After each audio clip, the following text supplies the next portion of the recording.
ભરૂચ જિલ્લા વહીવટી તંત્રના માર્ગદર્શન હેઠળ જિલ્લાના તમામ તાલુકા મથકો સહિત આજરોજ ભરૂચ ગ્રામ્ય અને શહેર તાલુકા માટે સિવિલ ડિફેન્સ કાર્યક્રમનું આયોજન જેપી આર્ટ્સ કોલેજ ભોલાવ ખાતે કરાયું હતું।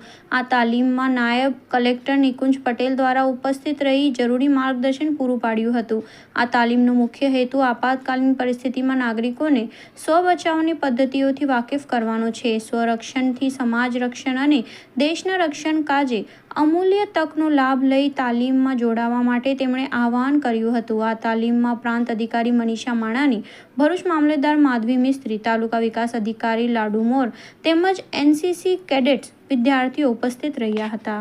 ડિફેન્સની ગાઈડલાઇન્સ અંતર્ગત ભરૂચ જિલ્લામાં માનનીય કલેક્ટર સાહેબ અને જિલ્લા વહીવટીતંત્રના માર્ગદર્શન હેઠળ આજ રોજ તારીખ 2 જૂન 2025 6 જૂન 2025 એમ 5 દિવસ જિલ્લાના કુલ 9 સ્થળો ઉપર સિવિલ ડિફેન્સની તાલીમ શરૂઆત થઈ। તાલીમમાં કુલ 5 દિવસમાં પ્રથમ દિવસે સિવિલ ડિફેન્સનો હેતુ, તેમાં કઈ પ્રાથમિક માહિતી, બીજા દિવસે પ્રાથમિક સારવાર, બ્લડ બોટલ કલેક્ટ કરવી, 108ની સેવા, બોમ્બના ટાઈપ અને બોમ્બ ડિસ્પોઝલ, દોરડા કઈ રીતે બાંધવા, દોરડાની ગાંઠો, આ ઉપરાંત અનેક પ્રકારની ફાયર ફાઇટિંગની સુવિધા એવી અને 12 અન્ય વોર્ડન સેવાઓ જેવી સેવાઓ આ સિવિલ ડિફેન્સ અંતર્ગત તાલીમ આપવામાં આવી। સમગ્ર જિલ્લા વહીવટી તંત્ર દ્વારા તમામ તાલુકાના તમામ જિલ્લાના લોકોને આ માટે એક અપીલ કરવામાં આવે કે આપ પણ આ તાલીમમાં ઉત્સાહપૂર્વક જોડાઓ અને દેશની સેવામાં આપનું અમૂલ્ય યોગદાન આપો એવી અભ્યર્થના છે। સર, સિવિલ ડિફેન્સનો મુખ્ય હેતુ કે જ્યારે યુદ્ધની જેવી પરિસ્થિતિમાં આપણી પાસે પોલીસ તંત્ર અને મિલિટરીનું તંત્ર છે